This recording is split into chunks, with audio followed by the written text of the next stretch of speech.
Yes, I think we can say Galaxy 4, the classic Doctor Who series, is a 4-star series. I'm going to explain a bit more in the video.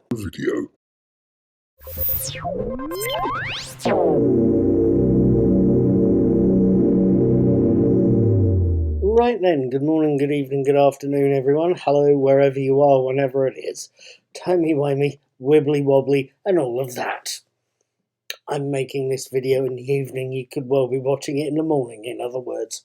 At any rate, my name is Paul. I'm also called Knickknack. I do Knickknack's Daily Teaser, which is a fun, hopefully fun series of brain teaser quizzes. I also talk about movies as and when I get a chance to see one. And you'll find the teasers and my movie reviews sitting under this little eye in the corner there. You will also find more of my TV stuff and a few other bits and bobs floating around. I talk about TV shows as well, so you know, and I talk about Doctor Who as and when I get to see sort of various episodes of both the new series and the classic series. Go explore my channel. Please have a look at what you fancy having a look at. At any rate, it's Saturday the 19th of March 2022, and last night, on Friday, yesterday, I watched episode 4 of the classic Doctor Who First Doctor series, Galaxy 4. The episode in question is called The Exploding Planet. I wanted to tell you all about it.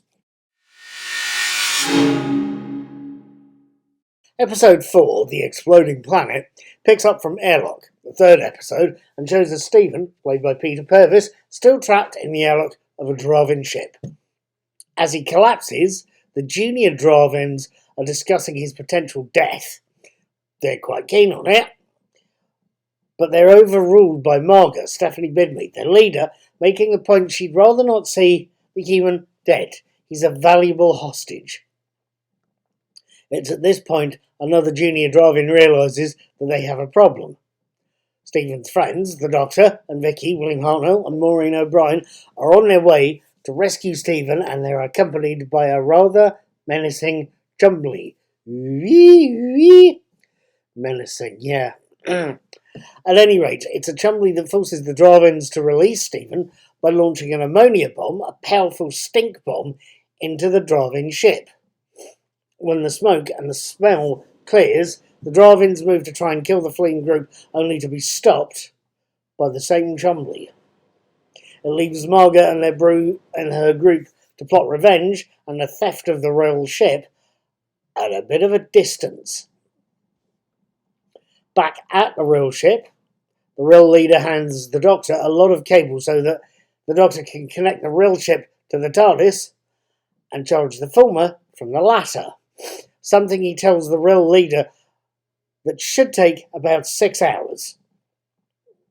Something that Stephen reminds the Doctor is cutting it a bit close to the bone. The planet is due to explode in 6.5 hours.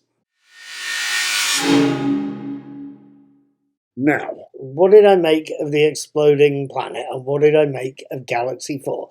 The episode itself, I think, is great. Although, granted, some of the dialogue from the real leader and the Doctor are slightly po-faced. The real leader says, "Though we are beings of separate planets, you from the solar system and we from another space, our ways of thought, at times, do not seem all that different." Yeah, po-faced. And granted, it's po-faced, and granted, Hartnell definitely flubs a few of his lines. There's the odd stutter there, bless him.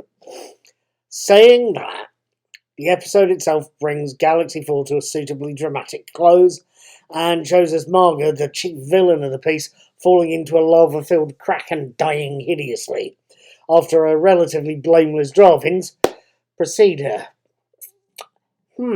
Dramatic, oh yeah, and kind of traditional.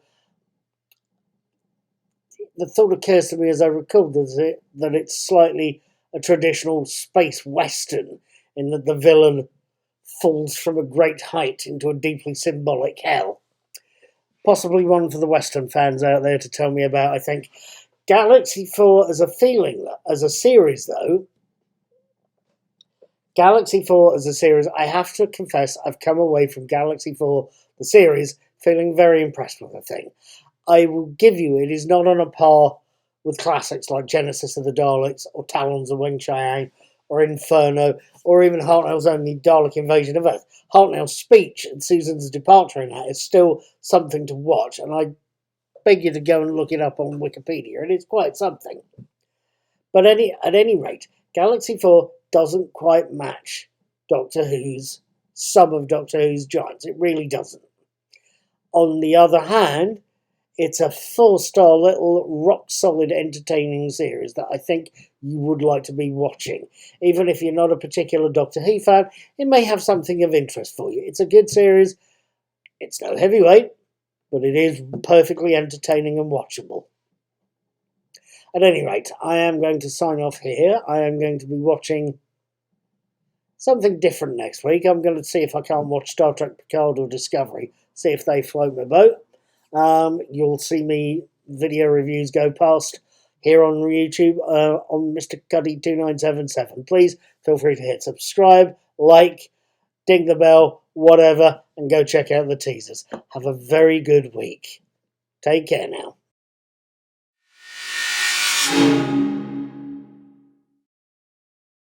Right, this is, as you possibly may have guessed, something of a postscript, or a postscriptorum, whatever it was in Latin. I never did learn to speak it.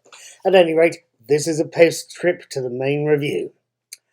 I thought I should add that in the final minute or so of the Exploding Planet, in the final minutes of this last episode of Galaxy 4, we see Vicky looking at the TARDIS monitor and looking at an unnamed planet, and the scene shifting to that planet, and we see a character called Jeff Garvey angrily muttering, "Kill, kill," on this unnamed jungle world.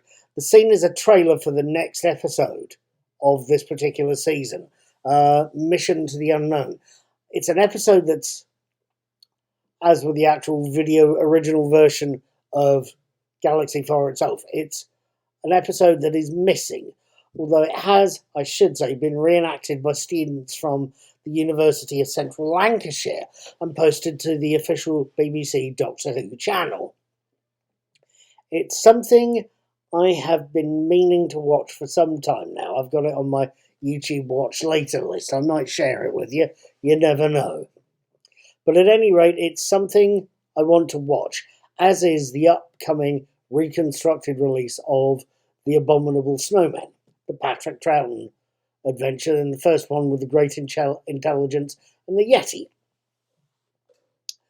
That release, quite sadly, is going to be the last reconstruction or animated reconstruction to be released for a while, because BBC America has pulled the funding for these releases.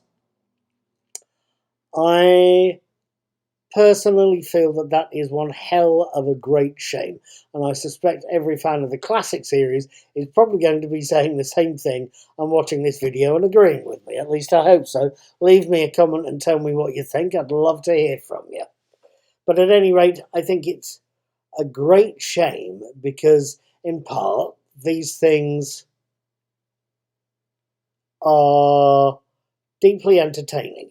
Galaxy 4 is an absolutely great little watch. It really is. I've seen some of the other series that are quite wonderful to watch.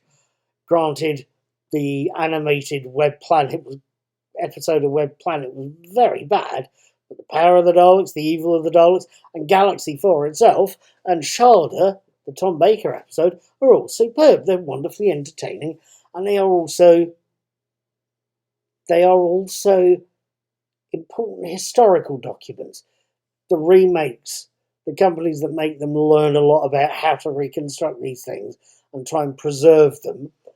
We get to see the stories in as near to an original film as we can, although obviously I suspect many of us would like to see the original recordings as well as the animations. But these are entertaining, and they're important historical documents as well. They tell us something about the time the originals were made. The animators have to be.